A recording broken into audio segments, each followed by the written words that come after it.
Di ba? Pagka rumamba ka doon na, nag-marcha ka na, ay finally graduate ka na, di ba? Ang pride ng parents mo, ang pride mo din sa sarili mo, pinaghirapan mo yan. So hindi na natin maipagkailan na, of course, hindi nandiyan yung pride. Pero until hindi mo ibababa yan, palayo ka ng palayo sa pagtupad ng pangarap. Okay? So sabi ng mentor ko, Chim, nung finally, ready na ako, sabi ko, paano ba siya gagawin? Sabi niya, ganito siya, sabi niya sa akin, Chim, okay lang ba sa'yo, magpaturo ka sa akin, 2 yung kurso ko, 2-year grad ako, si Apnor, ang mentor ko.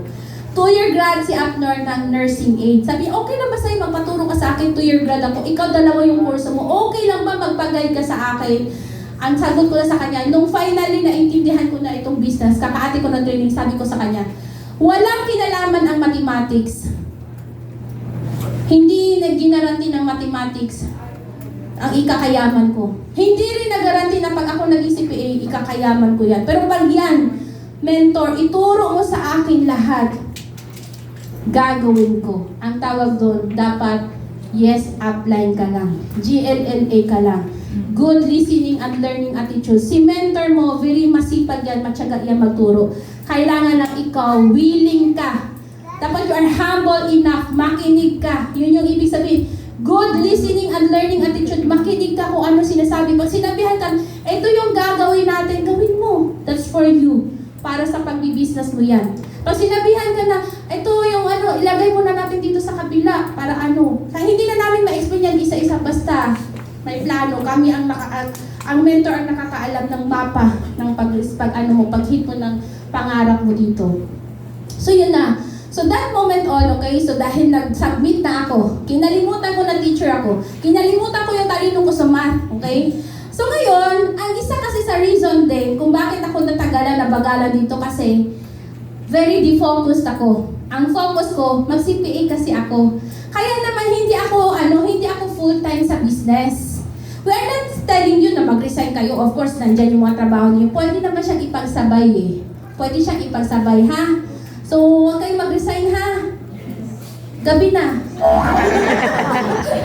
Sa Lunes na. Hindi, joke lang. Antayin niya lang pag mag-usig na si mentor niyo sa inyo na parang kailangan na talaga kasi, kailangan na ng grupo. Pero sa case ko kasi, I started the business na wala akong work. Okay? So, yung pinagkakabayan ko, yung pag-achieve ko ng mag-CCPA ako. Ngayon, okay, yun na. Okay. So, 10 months akong ganun lang. Okay? So, iba yung galawan ng talagang focus ka and wholehearted ka kaysa sa yung sideline ko lang yan. Di ba? Pag sideline mo lang kasi, wala lang sa'yo. Okay? Kung di mo siya ginawa ng isang araw, it's okay. Wala namang, kompleto ka pa din. Di ba? Pero pag baliw ka, buang ka, naintindihan mo talaga para saan mo itong ginagawa. Bakit mo bibilisan ito dito sa business natin, okay? Hindi kompleto yung araw mo na hindi mo ginagawa ang GPTT or ang Unify. Hindi maiwasang dumaldal ka. Lahat ng taon, tingin mo sa lahat ng taon. Imagine mo ha, kami nga yumaman kami 1,000 lang direct referral namin before. Tapos sa inyo ngayon, 3,000. So sa paningin ko before, nung naintindihan ko na finally yung network, okay, yung affiliate, lahat ng tao na sasalubong ko, 1,000. Ano yan naman, di ba? Sa inyo ngayon, 3,000. Tama. Ganon. Di ba? Tingnan natin kung di ka maano. Mabaliw, di ba, sir? Imagine, yumaman ako 1,000 lang direct referral namin noon. I have more than 80 directs. Labas pa dyan yung mga nag-multiple. Di ba? Siyempre dati kasi ang multiple accounts kasi before. Kahit 10 accounts yung direct mo. 1,000 lang sa'yo. Tapos sa'yo ngayon, meron kang 10 direct, 30,000? Possible na hindi kaya yaman dyan, di ba? So anyway, di ba, yun na nga.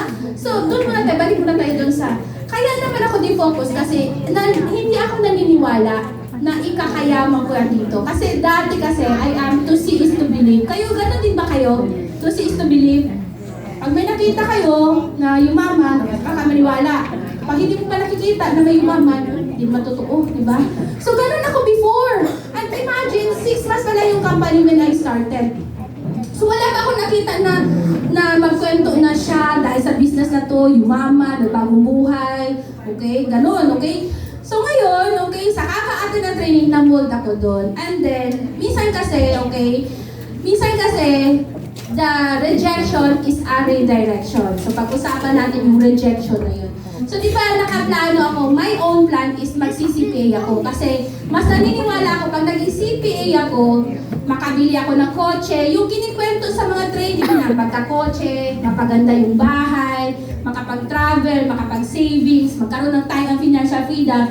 Naniniwala ako before, pag naging accountant ako, doon ko siya makukuha. Okay? Oh.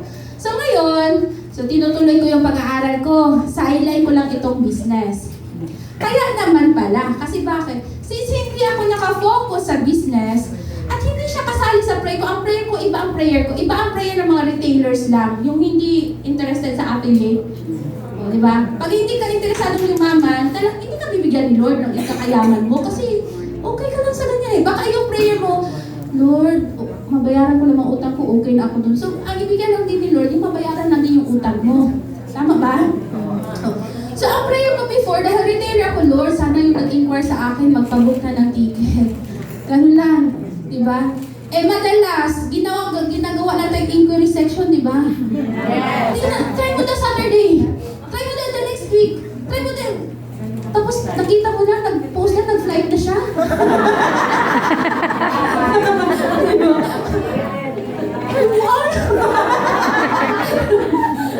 Tapos, nagbago ka pa naman, nasasaktan ka pa niyan. Ay, sana kung tumawad siya, pinatawad ko, diba? Napunta sa iba, diba? Ganon, okay? So, nagsimula na lang din ako sa ganon na yung prayer ko kasi sana magpa-book, sana ayun na, dami ko mga palpak sa mga ticket. Bawal kasi tatanga-tanga sa pag-focus ka sa retailer. So, anyway, yun na, okay? So, may nakita ako ulit ngayon. Nakasama ko pa lamang siya nung mga nakarang araw. Tapos, luma yung kotse niya. Tapos one day, pagpunta namin sa office, mayroon kaming maliit na office dati sa Jensen. Pagpunta ko ng office, mayroong nakaparada na Montero Sports pula. Tapos yung dating may-ari ng Avanza lang nakarang araw. Tapos ngayon may Montero, bago! Inikot-ikutan ko ngayon, di ba? Ito na ngayon, yung to see is to believe. Ito na, to see is to believe. Nakikita ko na yung kotse, nahawakan ko, totoong kotse. Pagbukas ng kotse, amoy bago. Di ba nakasilufin pa yung mga Paano to? Gusto ko to ganito. So dati, hindi na ako nangangarap. Ngayon nangarap na ako ulit kasi may nakita na ako 2 beses na eh. Di ba yung BBB? Tapos ngayon may nagkakotse. Paano mo ginawa? Sabi yung network. So ito maliwanag na sinasabi sa mga trainees na 2 klase yung business natin. 20% kikita ka. 80% yayaman ka. Mamili ka lang doon. Tapos siguraduhin mo yung sagot mo Kasi kung 20% ang pipiliin mo, ay okay lang, di walang problema doon. Pero ako kasi sabi ko kay mentor, 20% kikita ka, magbuka ng ticket, magbenta ka insurance, mga ganun. Tapos 80% ikakayaman ko, makabili ako kotse, magbago yung bahay namin, buhay namin. Sabi ko, pwede both? Kumikita ka na, yayaman ka pa. Paano ba yan? So akala mo kasi dahil nasa network marketing company ka, nasa affiliate marketing company ka, akala mo nagne-network ka na. Akala mo network builder ka na. Magkaiba po yung nagne-network ka na kaysa sa nagpa-member ka lang. Di ba? Maraming tao, kaya may mga makikita ka, ay sumali ako sa networking company, hindi naman ako kumita eh. Hindi siya nag-network.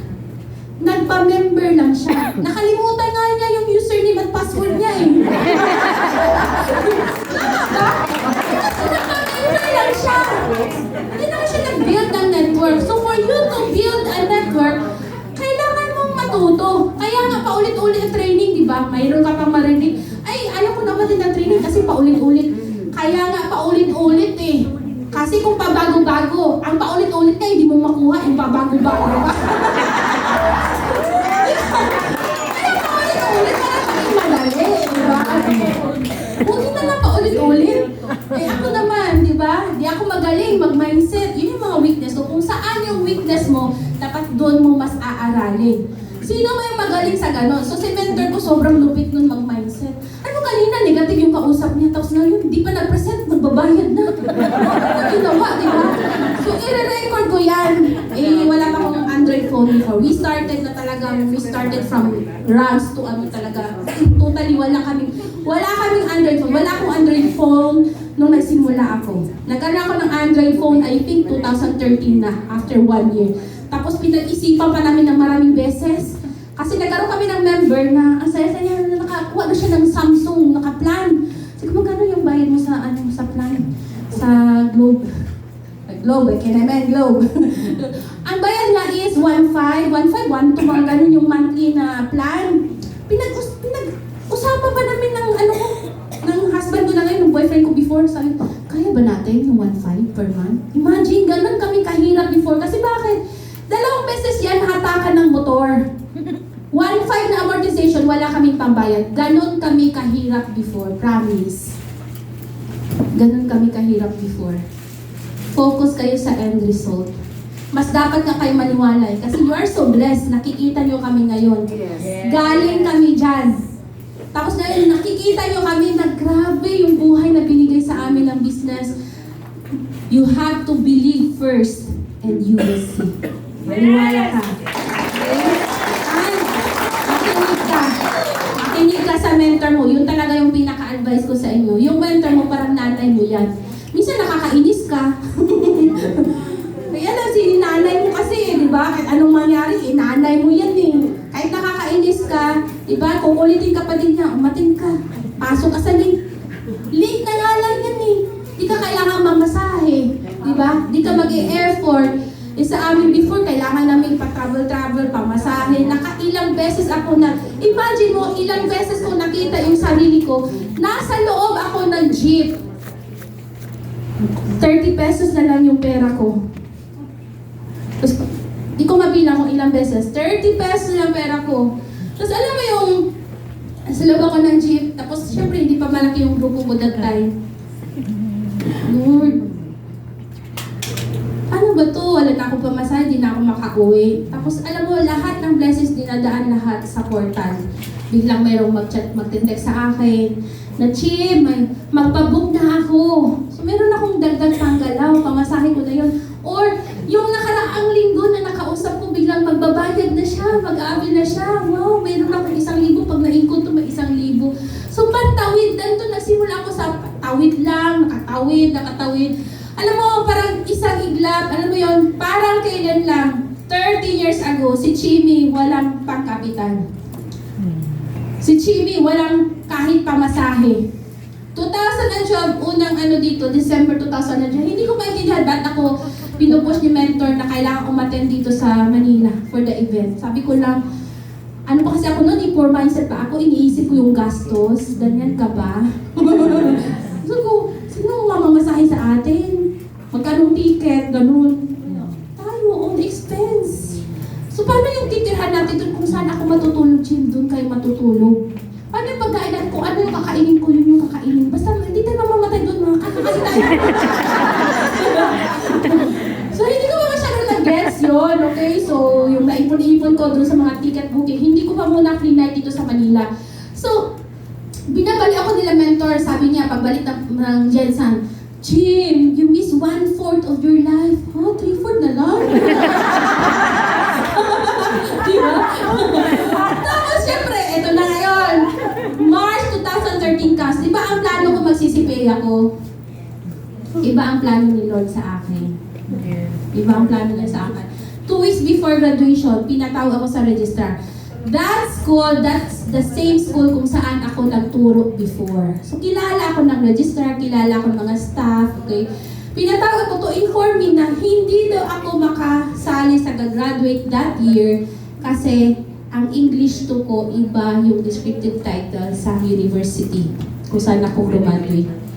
So, na-frustrate ako ngayon kasi bakit? Hala, nag-solicit na ako sa yearbook. Yun pala yun. Siyempre, di ba? Concrete na yung plano ko. Pagka-graduate ko, magre-review ako, dapat 1 take lang mapasa ko kasi gusto ko nang makatulong kina mama papa. Feeling ko pag nag-isipin ako, yayaman na kami. Yun yung plan plan ko. So, ito na ngayon, ito yung nangyari, di ba? So, hindi ako gagraduate. So, ma-prolong yung agony. It will take me another year. Kasi second sem lang ino-offer yung English 2. So, paano yan, di ba? So, what will I do? So, umiyak ako buong araw. Hindi ko alam kung paano ko sasabihin kina mama, papa na hindi ako makakagraduate. Hindi pa ako makabayad utang sa kanila. So, nakita ko yung poster ng Unified. Sabi ko, ay sus, wala akong gagawin sa 1 year. So, ito na lang, dito na lang, ito ang gagawin ko. So, dati ako kinukulit ni mentor na, Chim, maya-maya, text marathon, di ba? Chim, may training, Chim, kita tayo, Chim. Tapos that time, dahil available na ako na ang nag-text sa kanya. Mentor, available na ako. Anytime. Turuan mo ako. Ay, kung gano'n, di ba? So, yun na. Sabi niya, Chim, may training, tamang-tama, may training, intensive training, may bayad, 1.5 sa Davao. Ay, pati may bayad. Tapos sabay pa sa kasal ng closest friend ko. Okay? Kasal nila, the same day. Sabi ko kay mentor, at night before, text, nag-chat ako sa kanya. Sabi ko, mentor, hindi ako makakasama bukas sa Davao, Kasi, ate na ako nakasal ni Kat. Ate kami, sabi niya, Chim, buhay mo yan. Mga mentor natin, di ba? Ma-mindset na naman ako nito. Sabi niya, Chim, buhay mo yan. Pero tingnan mo ha, ano ka ba doon? Meron ka ba doon special participation? Abay ka ba? May part ka ba doon? Sabi ko, hindi. Ate na ako kasi support. Diba? Momentous event ng aking friend. Gano'n. Sabi niya, Chim, pag wala ka doon, matutuloy ang kasal. Oo. Sabi niya, yun naman pala eh. Sabi, alam mo sila, mag-asawa, they are, stepping sa next stage of their lives. Kasi malamang okay na sila dun sa career stage. Ikaw, binubuo mo pala yung career stage. Baka yung itong ipupunta natin sa Davao, baka ito na lang yung kulang, Chim. Sabi niya lang siya, sabi niya, pero ikaw pa din magde-design. Ganun. Ikaw pa din magde-design. Pero makakarating ka bukas or hindi sa Bulaong Terminal. Alas 7. Aalis ako, punta akong Davao. Yun na sabi niya. So ako ngayon, na-mindset na naman ako. Diba? Kung na-concrete yung plano ko, na ako sa kasal eh. Magpapasama ko sa kaibigan ko, bibili kami ng casual dress, gano'n. Magbabago yung plano ko, pero inisip ko din, tama yun nga eh, tama nga eh. Diba? Pwede ka namang hindi, diba? At the end of the day, that's still your decision. Sumali ka sa business, that's a great decision. Pag yung itutuloy mo yung business, hindi ka araw-araw puntahan ng mentor mo para, uy, gumising ka na Tuparin natin yung pangarap. Ikaw ang magde-decide. Yung pag-click mo sa link sa mga training, ikaw ang magde-decide. Yung pagpunta mo bukas sa event natin, no matter what, kung saan ka galing, ikaw ang magde-decide. Hindi ka pipilitin. Kasi bakit kung ikaw mag-result dito, ikaw din naman ang mag-e-enjoy. Tama ba? Yes. So itong pagpunta namin dito, inaalam na namin kailan yung event. Walang nagpilit, walang pumilit sa amin na kailangan ka mag-book ha. Hindi pwedeng wala ka dun. Kami ang nag-usang pumupunta dito. Lagi yan. Kasi this is way of, maliban sa nakaka-excite, maka-attend ulit sa event, ma-refresh ka, bakit mo ba nga ba ginagawa ito, ma-inspire ka. At the same time, this is our payback sa company. Payback natin sa company. Ano ba naman yung isang araw na ibigay natin sa company sa ilang years na nag-sustain sa'yo? Tama ba? I am on my 13th year sa business. Grabe yung binalik sa akin ng business na ito. Yung araw na yun na nag-decide ako na kailangan pumunta ng Davao, that's another decision making. Yung kailangan kong, huwag lang ako umattend sa kasal ng kaibigan ko, nag-decide ako nun. Yung kailangan kong maglabas ng pera para mag-attend ako ng intensive training, that's for me. Hindi yan para sa mentor ko. So later on, magkaka-encounter ng mga trainings may bayad. Hindi yan para kay mentor. Wala namang napunta kay mentor dyan eh. Para kulitin. Kasi umati ka ng team building. Wala kaming percentage dyan. Wala na eh. Diba? Ikaw ang magde-decide. At the end of the day, every day is a decision making. Ikaw ang magde-decide. Kung i-click mo ba yung link sa training? Kung sasali ka ba sa boosting group, bahala ka. Ikaw magde-decide.